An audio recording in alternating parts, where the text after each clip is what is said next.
So, alright mga kaayos, isang mapagpalang araw na naman po sa ating lahat at sana'y nasa mabuti po tayong kalagayan mga kaayos. So, mag-aaral na naman po tayo mga kaayos. So, gamit-gamit na naman po natin ang ating measuring tape na Creston. Shoutout sa may-ari ng Creston. So, 16 feet or 5 meter ang ating measuring tape. So magdi-discuss tayo mga kaayos dahil meron po tayong isang subscriber nagtatanong. So sa isang centimeter or 1 cm. So ilang millimeter po ba ang 1 centimeter or 1 cm. So basic na basic lamang po itong mga kaayos. Pero mapagpupulutan natin ng aral at check na meron po tayong konting aral na mapupulot. Okay, simulan na po natin mga kaayos. So meron na tayong ballpen. So 1 cm po muna tayo mga kaayos. 1 cm. Yan. So ito po yung ating 1 cm mga kaayos. Itong pinaka guhit na to. 1, 2, 3. 1 cm, 2 cm, 3 cm. So ang 1 cm po natin mga kaayos, ilang millimeter po ba yan? Ilang millimeter? Tama. Yan. So sa 1 cm, ito, sa 1 cm po, ilang millimeter ang bagsak. So, ito yung millimeter natin, tulad nung last video natin mga kaayos, na vlog po natin about millimeter. Kung hindi po kayo updated sa mga video na na-upload ko last month, so nasa video list lang po natin mga kaayos, pwede nyo bisitahin sa ating channel. So, ito po yung ating millimeter. Itong guhit na to, na maliliit sa pinakababa, millimeter na po yan ang ating pagbabasa.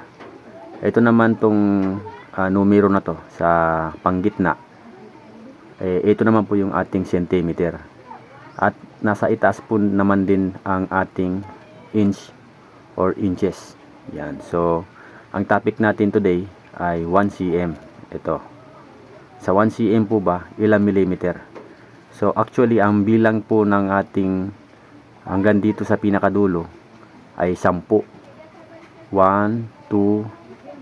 3, 4, 5, 6, 7, 8, 9, 10. Yan. So ang 1 cm po natin ay 10 mm or 10 millimeter. 1 centimeter or 1 cm is equivalent to 10 mm or 10 millimeter. Yan. So check na natin yan mga kaayos. Hope na nasundan nyo tong ating video. So basic na basic.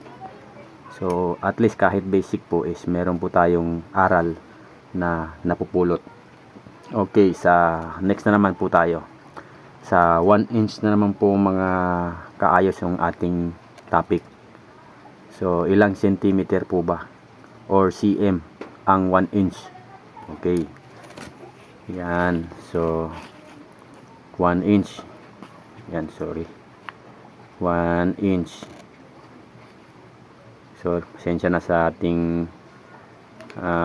ballpen. Kumapalya na. 1 inch. So ilang cm po ba yan? Yan, lagyan natin ng cm. So babasahin na naman po natin sa ating measuring tape. So ito po yung ating 1 inch. Wait lang mga guys, focus po muna natin. Ito po yung ating 1 inch. So ang pinakaguhit po ng ating 1 inch is ito po. Itong pinaka mahabang guhit. Yan. So bilangin na naman natin kung ilang centimeter. Tulad ng sinabi ko, itong panggitna centimeter po ang ating pagbabasa niyan. At saka pinakababa millimeter po yan mga kaayos. So 1 cm, 2 cm. So ito na po yung ating 1 inch. And then ito po yung pinakakanyang guhit para maging 1 inch. So tignan natin yung bagsak. So 1 cm, 2 cm, and then 2 cm, bilangin natin 1, 2, 3, 4, 5. Ito na po siya mga kaayos. Ito na po yung pinaka 1 inch. So actually mga kaayos, karamihan ng nagbabasa ng ganito is 2 cm point 54. Yan, 2.54 cm. So sa standard 2.5. Yan, 2.50. Yan. Sa iba naman is 2.54. Yan. So magkaparehas lamang din po yan mga kaayos. Kung alin man dyan sa 2.50 2.54 is same lang din yan. Ibig sabihin ang 1 inch is sa centimeter is 2.50 cm or 2.54 cm. Okay, so check na natin yung mga guys. Hope na makatulong tong ating mumunting video ngayon araw. So huwag kayong mahiya mga kaayos, i-comment kung ano man ang gusto nyong itanong sa susunod nating video gagawin natin. Hanggang dito na lang po muna yung ating topic today. Hope na palike ng ating video and pasubscribe na rin mga kaayos. So thank you for watching.